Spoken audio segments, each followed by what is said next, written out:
Hello guys, मेरा नाम है प्रीतेश। आज मैं आपको एक उपनिषद की कथा सुनाने वाला हूँ जिसका नाम है ब्रह्म ही विजयी है। एक समय स्वर्ग के देवताओं ने परमात्मा के प्रताप से असुरों पर विजय प्राप्त की। इस विजय से लोगों में देवताओं की पूजा होने लगी। देव की कीर्ति और महिमा सब तरफ छा गई। विजयोन्मत्त देवता भगवान को भूलकर कहने लगे कि हमारी ही जय हुई है। हमने अपने पराक्रम और बुद्धिबल से दैत्यों का दमन किया है, इसलिए लोग हमारी पूजा करते हैं और हमारे विजय गीत गाते हैं। मद अंधा बना देता है। देवता भी विजय मद में अंधे होकर इस बात को भूल गए कि कोई सर्वशक्तिमान ईश्वर है और उसी के बल और प्रभाव से सब कुछ होता है। उसकी सत्ता बिना पेड़ का एक पत्ता भी नहीं हिल सकता। भगवान बड़े दयालु है। उन्होंने देखा कि देवतागण मिथ्याभिमान में मत्त होकर मुझे भूलने लगे हैं। यदि इनके यह अभिमान दृढ़ हो गया तो असुरों की भांति इनका भी सर्वनाश हो जाएगा। विजय प्राप्त करने पर जहाँ सत्पुरुषों में नम्रता आती है, वहाँ इनमें अभिमान बढ़ रहा है। यह विचार कर देवताओं के अभिमान का नाश कर उनका उपकार करने के लिए परमात्मा ब्रह्म ने अपनी लीला से एक ऐसा अद्भुत कौतूहलप्रद रूप प्रकट किया जिसे देखकर देवताओं की बुद्धि चक्कर खा गई। देवता घबराए और उन्होंने इस यक्ष सदृश रूपधारी अद्भुत पुरुष का पता लगाने के लिए अपने अगुआ अग्निदेव से कहा कि हे जातवेदस, हम सब में आप सर्वापेक्षा अधिक तेजस्वी है। आप इनका पता लगाइए कि ये यक्ष रूप वास्तव में कौन है। अग्नि ने कहा, ठीक है, मैं पता लगाकर हूँ। यो कहकर अग्नि वहाँ गए, परंतु उसके समीप पहुँचते ही तेज से ऐसा चकरा गए कि बोलने तक का साहस नहीं हुआ। अंत में उस यक्षरूपी ब्रह्म ने अग्नि से पूछा कि तू कौन है। अग्नि ने कहा, मेरा नाम प्रसिद्ध है, मुझे अग्नि कहते हैं और जातवेदस भी कहते हैं। ब्रह्म ने फिर पूछा, यह सब तो ठीक है, परंतु हे अग्नि, तुझमें किस प्रकार के सामर्थ्य है, तू क्या कर सकता है। अग्नि ने कहा, हे यक्ष, इस पृथ्वी और अंतरिक्ष में जो कुछ भी स्थावर जंगम पदार्थ है, उन सबको मैं जलाकर भस्म कर सकता हूँ। ब्रह्म ने सोचा कि इसका अहंकार बातों से नहीं दूर होगा, इसको कुछ चमत्कार दिखलाना चाहिए।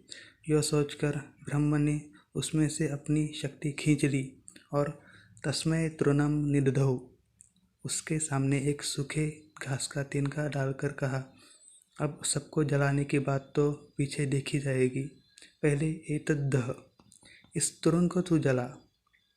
अग्नि देवता पूरे वेग से तृण के निकट गए और उसे जलाने के लिए सर्व प्रकार से यत्न करने लगे, परंतु तृण को नहीं जला सके। लज्जा से उनका मस्तक नीचा हो गया और अंत में यक्ष से बिना कुछ कहे ही अग्नि देवता अपना सा मुंह लिए देवताओं के पास लौट आए और कहा कि मैं तो इस बात का पता नहीं लगा सका कि यह यक्ष कौन है। इसके बाद देवताओं ने वायु से कहा कि हे वायु, तुम जाकर पता लगाओ कि यह यक्ष कौन है। वायुदेव बहुत अच्छा कहकर यक्ष के पास गए, परंतु उनकी भी अग्नि सी दशा हो गई, वे बोल नहीं सके।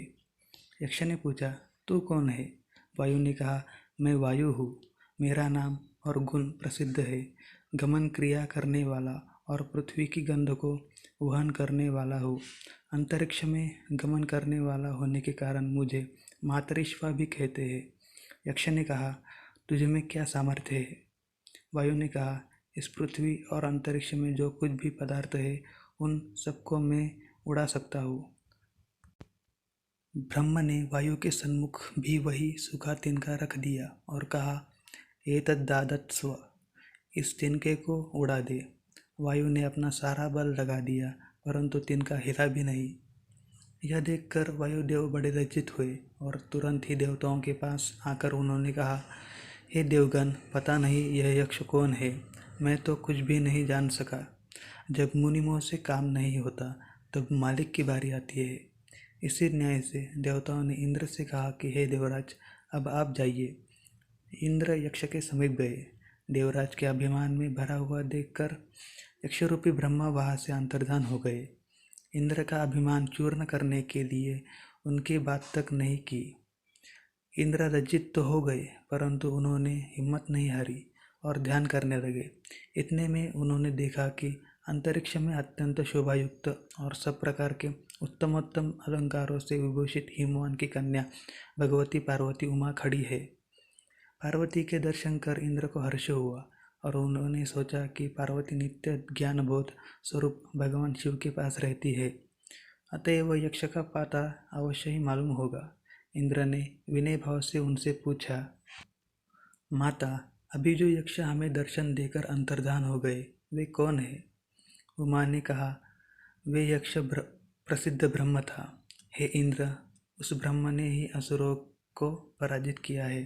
तुम लोग तो केवल निमित्त मात्र हो। ब्रह्म के विजय से ही तुम लोगों की महिमा बढ़ी है और इसी से तुम्हारी पूजा भी होती है। तुम जो अपनी विजय और महिमा मानते हो, सो सब तुम्हारा मिथ्या अभिमान है। इसे त्याग करो और यह समझो कि जो कुछ होता है सो केवल उस ब्रह्म की सत्ता से ही होता है। उमा के वचनों से इंद्र की आंखें खुल गई। अभिमान जाता रहा। ब्रह्म की महान शक्ति का परिचय पाकर इंद्र लौटे और उन्होंने अग्नि और वायु को भी ब्रह्म का उपदेश दिया। अग्नि और वायु ने भी ब्रह्म जान लिया। इसी से ये तीनों देवता सबसे श्रेष्ठ हुए। इनमें भी इंद्र सबसे श्रेष्ठ माने गए, कारण उन्होंने ब्रह्म को सबसे पहले जाना था। इससे यह सिद्ध होता है कि ब्रह्म को सबसे पहले जानने वाला ही सर्वश्रेष्ठ है। तो इस कथा से हम यह समझ सकते हैं कि ब्रह्म ही विजयी है। तो मिलते हैं अगली वीडियो में। जय श्री कृष्ण।